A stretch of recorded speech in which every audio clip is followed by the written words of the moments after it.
UNED Derecho, videoclase.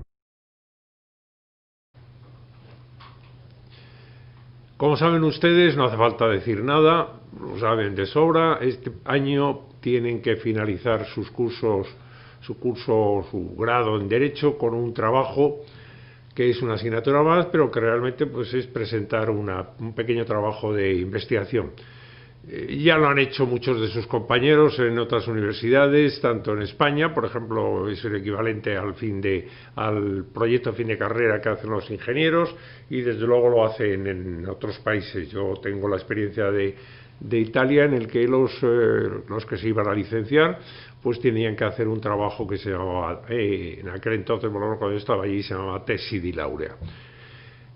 Lo que se trata, ustedes se van a tener que enfrentar a tener que escribir una serie de páginas sobre un tema concreto, referido a alguna de las materias de derecho, y la verdad es que pueden tener algún tipo de problemas, no tanto respecto del contenido, que eso dependerá de la materia a la que se dedican, sino de cómo se hace una cosa de estas. No se han enfrentado nunca cómo se hace un trabajo de investigación, y por lo tanto pues quizá tiene interés contarles algunas ideas sobre cómo hacerlo, que es lo que voy a intentar en los próximos minutos.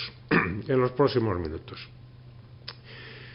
comenzaré con unas ideas previas que son absolutamente necesarias. Las ideas previas son lo que tiene usted que hacer. Lo primero que hay que hacer antes de las tareas que tienen que empezar a hacer para realizar un trabajo de investigación, lo primero que hay que es elegir el objeto. Esto nos vamos a detener un poco más adelante en ello, pero esto es fundamental. Claro, hay que saber exactamente de qué va a hablar uno. Si va a hablar del águila imperial, de los topillos en Doñana o del hecho imponible, pues hay que saber exactamente de qué se va a hablar. Una vez que sabe de qué se va a hablar, pues hay que recopilar las fuentes que nos van a dar los instrumentos para poder estudiar lo que queremos.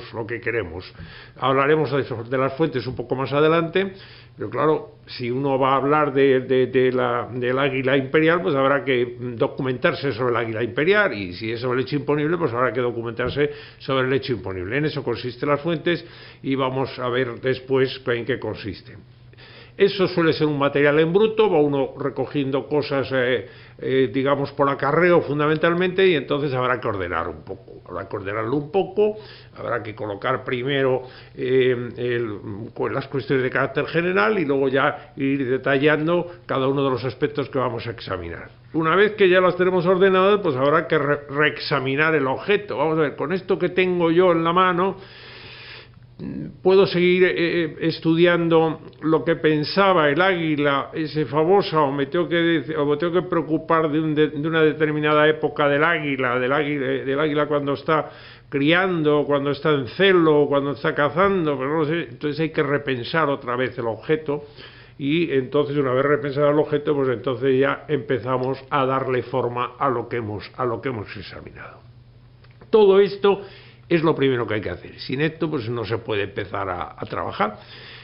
La idea que tenemos en principio nosotros es darles a ustedes ya el objeto de estudio, para que no tengan, digamos, el primer problema de todos, y luego ya a partir de ahí, pues incluso facilitarles las primeras ideas sobre las fuentes, para que ya comiencen ustedes a trabajar sobre estas cuestiones. Pero repito, sin saber de qué se va a trabajar, pues es imposible empezar a hacer nada. ¿Cómo elegimos el objeto de estudio? Ya le digo que en principio la idea, por lo menos en nuestro departamento, la idea que tenemos es dárselo a ustedes, pero desde luego lo primero que hay que hacer es elegir el objeto de estudio. ¿Qué vamos a estudiar? Es lo primero que tenemos que hacer, lo primerísimo que tenemos que hacer. Y no solamente lo primero que tenemos que hacer, sino tenemos que decidir dos cosas fundamentales. Una de ellas es adecuarlo a la extensión que pretendemos del trabajo. Si nosotros vamos a hacer un trabajo, por ejemplo, de 25 páginas, empezamos a hacer de 25 páginas, no es lo mismo que elegir un objeto de estudio que si pensamos hacer 300 o 400 páginas, como es una tesis doctoral. No se puede, es absolutamente imposible. Un trabajo demasiado extenso, un objeto puede dar lugar a que 25 páginas sean muy poco y 400 sean muchas. Y un trabajo puede ser muy pequeño para poder escribir sobre él, pues más allá de 10 o 12 páginas. O sea que adecuar el objeto a la extensión que se pretende es una de las cosas más complicadas y más importantes para realizar el objeto de estudio. Estábamos hablando antes del águila. Bueno, pues si vamos a estudiar el águila, pues a lo mejor el águila, estudiar completamente todos los problemas que plantea el águila imperial, pues a lo mejor necesitaríamos escribir 200 o 300 páginas. Si lo que nos piden son 25, pues entonces ya no podemos pretender estudiar todo el águila, tenemos que estudiar solo una parte del águila. Eso es lo que se trata, tenemos que adecuar la extensión del trabajo. Y luego tenemos que hacer otra cosa también muy importante, y es qué enfoque vamos a dar al trabajo. ¿Qué tipo de enfoque se le va a dar al trabajo? Esto en el ámbito del derecho es muy importante. Se puede elegir lo normal. Voy a dar una serie de ideas respecto de la elección del enfoque, pero diré al final que ningún trabajo tiene exactamente las características de una de estas categorías, sino que lo normal es que sea una mezcla. Por ejemplo, podemos decidir que sea un trabajo general o un trabajo específico. Un trabajo general, por ejemplo, en nuestra materia sería el impuesto sobre el valor añadido. Ese es un enfoque general. Ahora, si queremos hacer un enfoque más reducido, monográfico, podríamos hablar de los sujetos pasivos en el impuesto sobre el valor añadido. Eso es lo primero que tenemos que decir. Si va a ser un trabajo de carácter muy general o si vamos a especificar más el objeto de estudio. Luego tenemos que también determinar qué vamos a hacer con ese objeto. Si le vamos a describir, simplemente vamos a decir, en el caso de elegir los sujetos pasivos del impuesto sobre el valor añadido, cuáles son los sujetos del impuesto sobre el valor añadido, uno detrás de otro, y qué características se requiere cada uno, o por el contrario, vamos a estudiar los problemas que plantean los sujetos pasivos en el impuesto sobre el valor añadido. Y por último, podemos darle un enfoque teórico, un enfoque fundamentalmente de carácter teórico, o podemos acompañarle también de determinadas aplicaciones prácticas.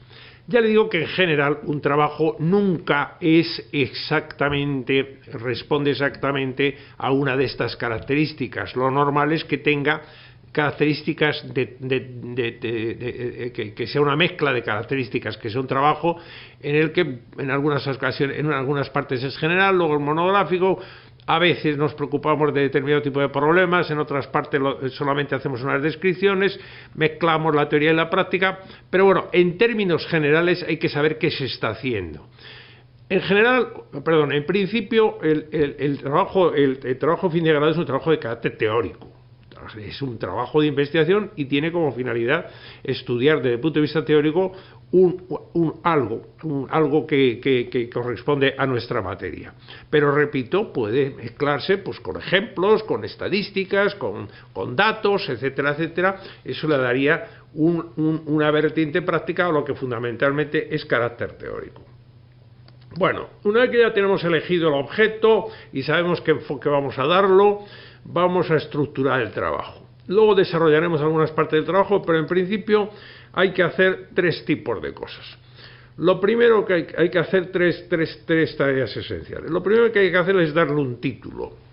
Dirán ustedes, qué tontería, un título. Bueno, pues un título, darle el título al trabajo es una cosa muy importante. Por ejemplo, lo habrán podido ustedes ver. En la literatura, una de las cosas que se preocupan los autores es dar título a sus trabajos. ¿Lo hace atractivo o no lo hace atractivo? Hay veces que cogemos un libro simplemente porque el título nos llama la atención, mientras que en otras ocasiones rechazamos algo porque ya de entrada lo que nos presentan no nos llama la atención. Hombre, en las obras literarias al título le suele acompañar también una determinada presentación de la portada, que también se trabaja, está muy trabajada, pero bueno, nosotros aquí van a tener ustedes el título exclusivamente. Respecto al título quiero decirle dos cosas, una de carácter material y otra de carácter formal. De carácter material, el título tiene que referirse evidentemente al objeto del trabajo, pero tiene que ser muy sintético, no tiene que ser bajo ningún concepto un resumen del trabajo. por ponerse a ustedes un ejemplo, un título correcto sería aspectos conflictivos o algunos aspectos conflictivos del procedimiento de comprobación de valores. Eso sería un título perfecto. Un título que no es correcto, porque es una cosa que es casi el trabajo. Análisis y consecuencias que plantea el estudio del concepto de establecimiento permanente en la legislación española, en la normativa de la Unión Europea y en el modelo de convenio de doble imposición aprobado por la Organización de Cooperación de Desarrollo Económico. Eso es un título que no puede aceptarse. 4 líneas de título no se puede aceptar.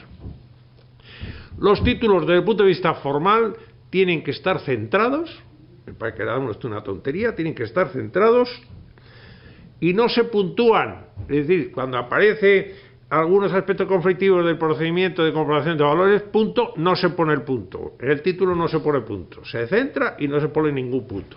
Luego el tipo de letra, ya lo veremos, pues ustedes hacerlo como quieran, pero siempre luego tienen que tener siempre el mismo orden. Luego hay que hacer un índice del trabajo. Esto también es muy importante. Un índice. Les voy a poner un ejemplo de índice. Verán ustedes que ahí el índice, en primer lugar, tiene que estar numerado. No se puede aceptar un índice en el que no tenga una numeración. La numeración, como pueden ustedes ver ahí, puede ser de números romanos, de letras mayúsculas, de números arábigos, de letras minúsculas, etcétera, etcétera. Tiene que estar absolutamente numerado. Tiene que también distinguirse los distintos apartados. Verán ustedes ahí que los capítulos generales o las partes generales, pues ahí es la introducción, el régimen general, los regímenes especiales, esos tienen un tipo de letra determinada, una numeración determinada. Luego dentro de ellos ya hay unos subapartados y luego de estos otros apartados más. Ahí podríamos continuar.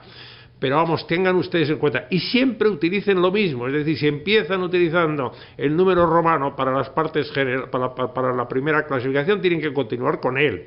Si empiezan con la letra, tienen que continuar con la letra. Si empiezan con el 1, tienen que empezar con el 1. Siempre hacerlo igual. Verán ustedes que el apartado 2 y el apartado 3 es exactamente lo mismo.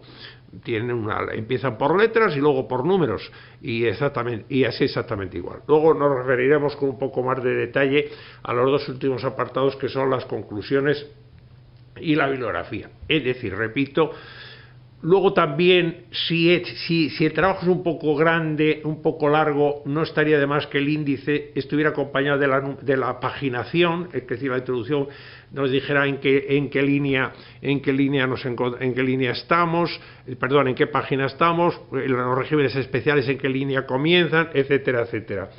Y también conviene distinguirlos, porque como ya les he dicho, por el tipo de páginas. Y luego hay una cosa que, aunque les parezca a ustedes curioso, hay que empezar a hacer una introducción. Hay que hacer una introducción.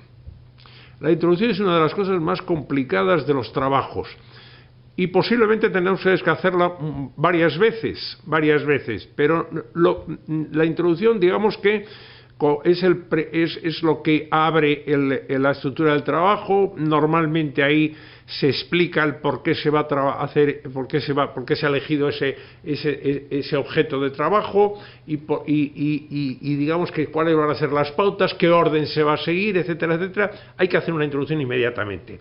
Esa introducción no tiene por qué ser definitiva. Luego después resulta que cuando hagamos el trabajo podemos cambiar la introducción, no hay ningún problema, pero la introducción le empieza a dar a uno pistas de cómo va a ser el trabajo. O cómo piensa uno al principio que va a resultar su trabajo. Repito que la introducción se puede cambiar cuantas veces uno quiera. El trabajo en general, mientras no se presenta, pues puede ser objeto de modificaciones. Bueno, ¿cómo vamos a hacer el trabajo? Bueno, el trabajo lo vamos a hacer utilizando fuentes ajenas. Va a ser muy difícil que tengamos la ciencia infusa suficiente como para que elijamos un objeto de trabajo determinado, un objeto de estudio, y ya no nos sepamos todo sobre ello. La verdad es que seríamos unos genios, posiblemente 4 o 5 personas han pensado simplemente por la intuición o por la observación o por la capacidad que tienen de análisis, pues son capaces de fabricarse un trabajo simplemente lo que ven por la calle. Eso, olvídense ustedes. El hacer un trabajo es una cosa complicada y ustedes van a tener que utilizar instrumentos. Estos instrumentos se conocen convencionalmente con el nombre de fuentes de conocimiento. Y en el ámbito del derecho, nosotros no hacemos, aunque se pueden hacer otro tipo de cosas, pueden utilizarse otro tipo de fuentes de conocimiento, fundamentalmente son las 4 que tienen ustedes ahí delante: la legislación, la jurisprudencia, la doctrina administrativa y la doctrina científica. Nosotros no hacemos experimentos, nosotros no necesitamos probetas, no necesitamos matar animalitos para ver cómo se comportan metiéndoles determinados tipos de productos o quitándoles determinadas partes de la anatomía. Pero sí, posiblemente a lo mejor podríamos aplicar la estadística, podríamos hacer estudios de campo, etcétera, etcétera, pero fundamentalmente vamos a utilizar estas 4 fuentes del conocimiento. Sin esto es absolutamente imposible en derecho realizar un trabajo de fin de grado y de cualquier otro tipo de trabajos de investigación. Comencemos con la legislación. Primero, por legislación hay que entender el concepto amplio, es decir, no las leyes en sentido estricto, las normas con rango de legal, sino las normas jurídicas, no solamente de las leyes, sino también todos los reglamentos, cualquiera que sea la fuente en la que se exponen un real decreto, una orden ministerial, e incluso también a qué tipo de disposiciones generales que dictan órganos inferiores que no tienen capacidad normativa. Por ejemplo, pues las instrucciones, las resoluciones, las ordenanzas, etcétera, etcétera, los acuerdos, eso también pueden constituir fuentes del conocimiento. Hay unas reglas para utilizar las fuentes de conocimiento, hay que tener mucho cuidado. Ahí les pongo algunas, seguramente habría más, pero tengan ustedes en cuenta. Por ejemplo, hay que tener mucho en cuenta el uso de las normas, la jerarquía normativa.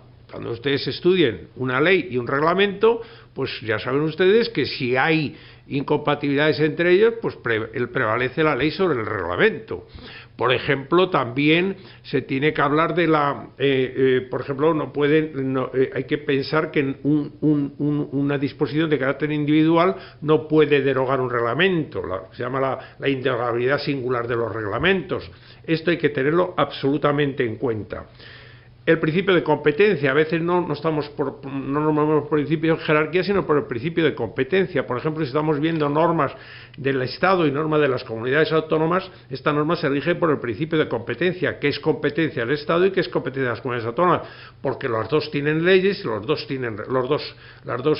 dos administraciones también utilizan reglamentos. Hay que tener en consideración. El derecho histórico es muy útil primero para ver la evolución del objeto de estudio y en segundo lugar también nos puede servir de instrumento de interpretación. El derecho internacional, cada vez es más importante el uso del derecho internacional, sobre todo el derecho internacional convencional, los tratados. Imagínense ustedes que en muchísimas cuestiones de derecho tributario vamos a tener que utilizar el derecho de la Unión Europea. No solamente los tratados, sino también todo lo que se llama el derecho derivado. Hablando de la imposición sobre no residentes, los tratados de doble imposición para evitar la doble imposición internacional es importantísimo. Luego, en nuestra materia, desgraciadamente, pues tendremos que tener muy en cuenta cuándo han entrado en vigor las normas, qué normas estaban en vigor en un momento determinado, cómo se han modificado. No crean ustedes que la cosa es tan sencilla. Van a encontrarse tipologías de todo tipo, tipologías de toda índole. Van a encontrar con normas que han estado vigentes un día, normas que llevan vigentes 30 años. No piensen ustedes que esto es como el Código Civil, que se estableció hace más de un siglo y que prácticamente sigue sin tocarse o con pequeños retoques, ¿no? Aquí, en nuestro derecho, lo cambian continuamente. Ha habido leyes incluso que no hayan llegado ni a entrar en vigor, porque cuando iban a entrar en vigor ya estaban modificadas las normas. En fin, esto hay que tener mucho cuidado, cómo se modifican las modificaciones. No crean ustedes que se hacen con la claridad que sería de desear modificamos esta norma o esta otra, sino que de repente se encuentra uno que una disposición pues resulta que ha retocado otra y no nos habíamos dado cuenta. Todo ese tipo de cosas tenemos que tener mucho cuidado. El derecho transitorio en nuestra materia es muy importante. Las normas transitorias, qué abarcan, qué aspectos están regulados, qué rige la normativa anterior, qué rige la normativa nueva, todo ese tipo tenemos mucho cuidado. Ahí aparece un latinajo, lege data, lege ferenda, que es muy fácil de determinar y que utilizamos mucho en un trabajo de investigación. No solamente estudiamos qué es lo que hay, sino también qué es lo que debería haber, según nuestra opinión. Bueno, esta es la diferencia. La lege data es lo que está vigente, y eso es lo que existe en estos momentos, y sin embargo, si nos parece que es incorrecto, pues decimos cómo debería ser. El cómo debería ser es lo de la lege ferenda.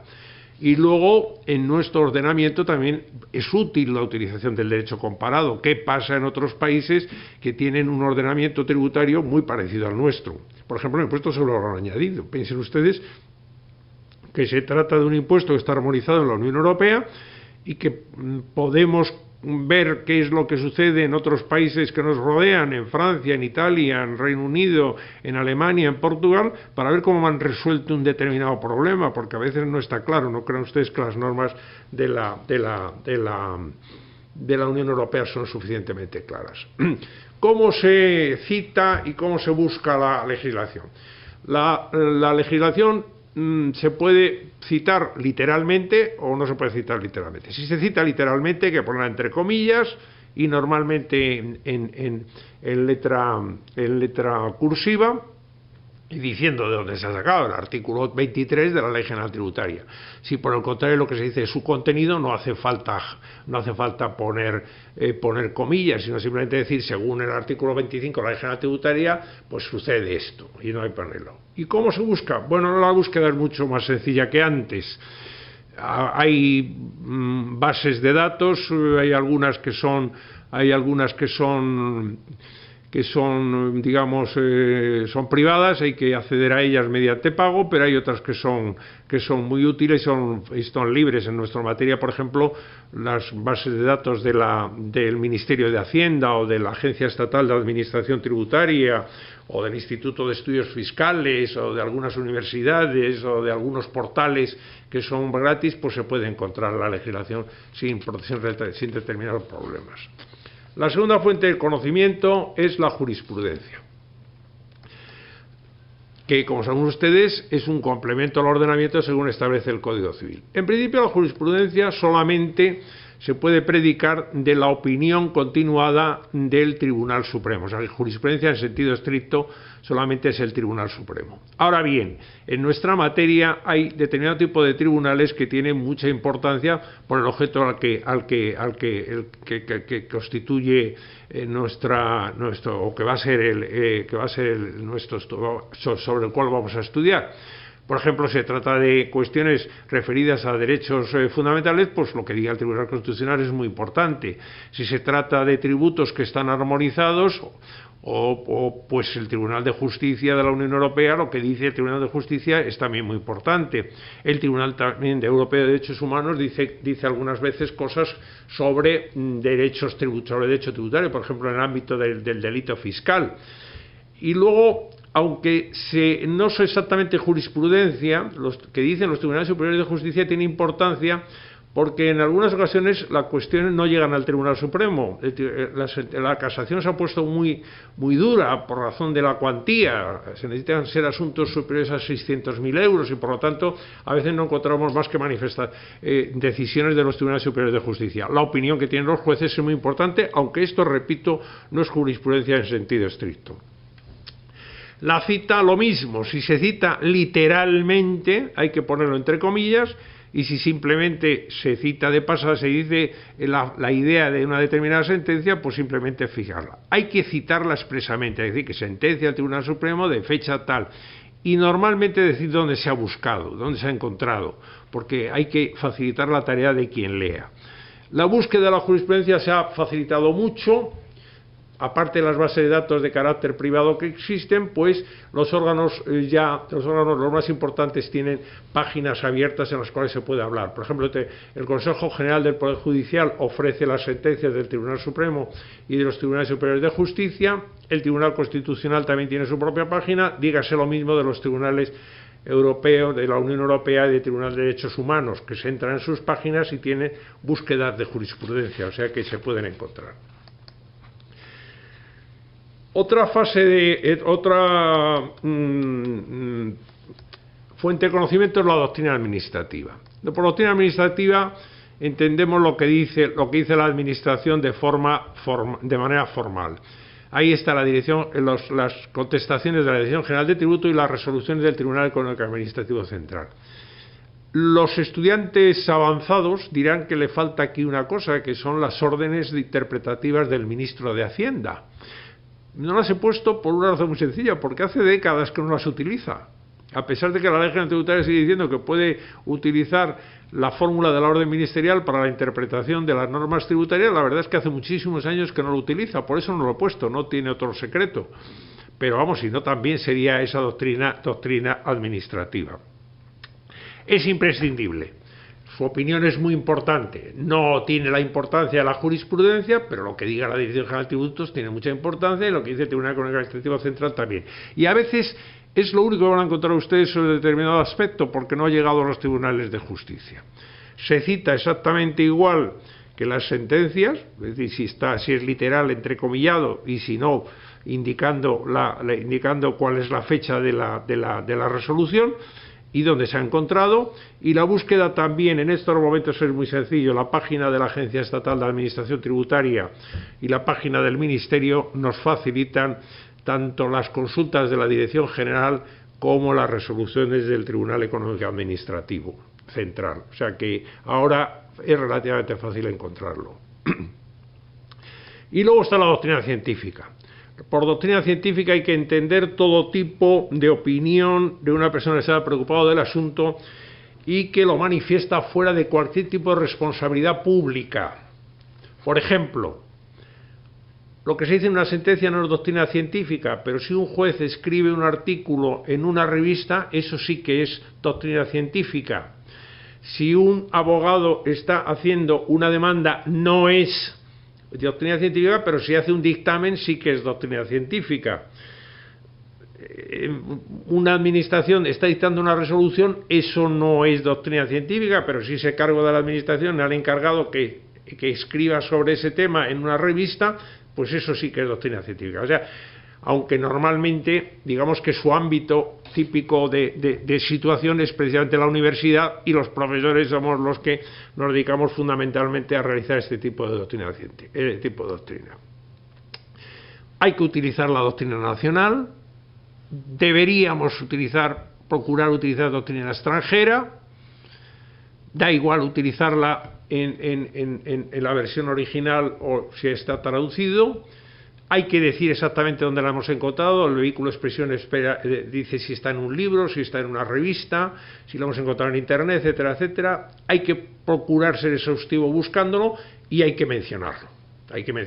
No nos pueden cazar poniendo un párrafo que resulta que es de un autor determinado sin decir que ese es de ese autor. Nos podrían acusar perfectamente de plagio. Ahí están los casos de los ministros de Alemania, al que les han pillado con párrafos enteros de otros trabajos y no han dicho de dónde son. No pasa nada, es decir, si uno dice que ese párrafo que acaba de poner es de un fulanito de tal en un trabajo, no pasa nada, se le está atribuyendo al señor que lo ha escrito. El problema es poner el párrafo sin decir de quién es. Se cita con el nombre, cuidado con los tratamientos. Si no saben ustedes el tratamiento, no lo pongan. Si ponen profesor, tengan cuidado con él, porque pueden saber que un señor es profesor, pero resulta que otro que también es profesor no le ponen profesor. Mi consejo del alma es que no le llamen a nadie profesor, y así no se equivocarán nunca. Yo he visto incluso en trabajos ya avanzados, en una tesis doctoral, que a unos les llamaban profesores y a otros no les llamaban profesores, no se sabía muy bien por qué. En las obras múltiples hay que citar siempre al primero. Si son dos, se citan a los dos, pero si son ya tres o más, solamente se cita al primero y otros. Hay que también decir en dónde estaba, si en un libro, si en una revista. Perdonen ustedes. No hay que olvidar que tenemos que tener de decir dónde hemos encontrado a esta persona. El orden también es muy importante, depende de lo que nos encontremos. En ocasiones el orden, hay que utilizar un orden cronológico. El primero que habló sobre el asunto hay que ponerle delante, luego los que han ido hablando. Luego, a veces hay que tener en consideración quién es el que habla. No es lo mismo que hable, que sea una obra del profesor García de Enterría, que de un autor que no conoce prácticamente nadie. Don Eduardo tiene que ir el primero. En fin, ese tipo de cosas se van aprendiendo, También, por ejemplo, la primera vez se cita el nombre entero, luego ya las veces siguientes ya no hace falta citarlo, etcétera, etcétera. Hay también una serie de cosas que no me explayo en ellas porque nos llevarían muy lejos. ¿Cómo se cita? Pues la cita se puede hacer al pie de página, que ahora es muy fácil de hacer porque lo facilitan las bases, los programas de procesador de textos, o bien al final. Lo mejor es hacerlo al pie de página porque se lee con más facilidad, y ahora ya digo que cualquier procesador de texto lo permite. Y la búsqueda es un poco más compleja. Está en las bibliotecas, fundamentalmente. Una vez que ve uno un trabajo, este lleva a otro trabajo, y este a otro trabajo, y este a otro trabajo. Pero aparte de la búsqueda de las bibliotecas, hoy día también el Internet es un vehículo importantísimo, porque basta con que pongamos cualquier tipo de expresión para que nos salgan ahí pues una cantidad de libros o de obras, muchas de ellas incluso reproducidas en Internet. La UNED también tiene una base de datos que se puede utilizar con ciertas limitaciones para los alumnos, desgraciadamente, y hay también bases de datos importantes, por ejemplo, en el Instituto de Estudios Fiscales, que también muchas de las obras están en abierto, o sea que también se puede buscar ahí. Bueno, vamos a ponernos a redactar. Podríamos estar hablando de la redacción del trabajo muchísimo tiempo, pero bueno, como se trata de estar solo unos minutos con ustedes, vamos a decir algunas ideas sobre la redacción del trabajo. Es más difícil de lo que parece, En primer lugar, que sea claro, no se compliquen ustedes la existencia. Piensen ustedes que quien lee puede no saber del asunto, y por lo tanto hay que aclarárselo bien, hay que aclararle bien. Escriban frases claras, sujeto, verbo y predicado, no se compliquen. Las frases complicadas están para los premios Nobel, que son capaces de escribir una página entera sin una coma o sin un punto, y se le entiende. Nosotros no somos capaces de hacer ese tipo de historias, pues seamos claros, por favor. Hay que respetar siempre el índice. Por ejemplo, la exposición clara también no podemos saltárnoslo. Es decir, a lo mejor hay que cambiar el índice, pero tenemos que respetarlo. Si hemos dicho que primero vamos a hablar de esto, luego del otro, tenemos que hacer eso, tenemos que hacer de esa manera. Tiene que seguir un orden la escritura, tenemos que terminar, cuando hablo del orden de la escritura, tenemos que decir, pues, por ejemplo, la utilización del flashback no puede ser. Esto es una cosa muy bonita para las películas, pero para el trabajo no. Mire usted, agoten los temas y sigan con otro, pero no vayan para adelante y para detrás, cierren las cuestiones. Por ejemplo, la utilización del plural. Curiosamente, cuando se está haciendo un trabajo de investigación, la utilización del plural es un signo de humildad, no es un signo de majestad. Cuando hablamos del no es el nos. Normalmente cuando decimos nosotros opinamos, nosotros creemos, es una señal de humildad. Normalmente los autores no utilizan, o muy raramente utilizan, la primera persona del singular para expresar sus opiniones. Ayúdense de los diccionarios. No se crean que se saben todas las letras. Si tuviera tiempo les diría algunos errores garrafales que yo mismo he cometido, pensando que unas palabras significaban cosas distintas de lo que quería decir. Utilícenlos, no tengan ningún tipo de empacho, yo los utilizo continuamente. Y luego utilicen el castellano correctamente. Se ha planteado una polémica absurda sobre el castellano. Es muy sencillo. Cuando utilicemos palabras que están traducidas al castellano, hay que utilizarlas en castellano. No se puede decir Londón, hay que decir Londres. salvo, solo hay un caso en el cual hay que respetar la lengua de origen, y es el caso de los nombres propios, porque una persona ha elegido cómo quiere llamarse y por lo tanto hay que respetar su derecho. Pero en cualquier otro caso, si existe traducción castellana, hay que utilizar el castellano. Y utilicen bien las palabras y las expresiones. Hay algunas de ellas que se utilizan continuamente y no se deben utilizar. Por ejemplo, no se puede decir detrás mío, hay que decir detrás de mí. No se puede decir a base de, sino hay que decir en base a o con base en. No se puede decir a nivel de base imponible, como dice el legislador. Eso es una aberración. El nivel indica siempre una jerarquía. Se puede decir a nivel de la Unión Europea. Una jerarquía, aunque sea ideal, aunque no sea física, aunque no sea un monte o una llanura. Bien, este tipo de cosas. Luego también tenemos, por ejemplo, los acrónimos y las siglas. Los acrónimos son siglas que se pueden leer como si fuera una palabra. Por ejemplo, ONU, Organización de Naciones Unidas, eso es un acrónimo. Sin embargo, una sigla es el PSOE. Entonces, o como si fuera un estornudo, si dijéramos otro tipo de expresiones. PSUP, pues eso son las siglas. Las siglas se escriben en mayúsculas y sin puntos. No se pone O.N.U. sino ONU. Y no se pone U.E. para hablar de la Unión Europea, sino se pone UE. Y si utilizan muchas, convendría al principio del trabajo poner una lista de lo que significa cada una de las siglas que estamos utilizando en el trabajo. Otras cuestiones, por ejemplo, en castellano los párrafos comienzan con sangrado, es decir, un poco más dentro. El texto siempre tiene que estar a línea, etcétera, etcétera. En fin, son cosas muy simples y tal, pero que deben tenerse en cuenta porque la presentación de trabajo es una cosa complicada. Las citas tienen que empezar siempre en un orden correlativo, ya sea ponerlas a pie de página o al final del trabajo, siempre empiezan con el número 1 y continúan siempre 1, 2, 3, todo a continuación. Antes era muy complicado, cuando no era posible modificarlo, porque resultaba que teníamos que utilizar el bis cuando de repente encontrábamos una cosa. Ahora simplemente lo metemos, en cuanto metamos una línea en medio, el propio procesador de texto nos cambia el número de las citas sin ningún tipo de problemas. Todos los trabajos deben terminar con unas conclusiones. Las conclusiones es la parte final del trabajo, es el que resume el trabajo, es el compendio de lo que hemos realizado y deben hacerse de forma clara y concisa.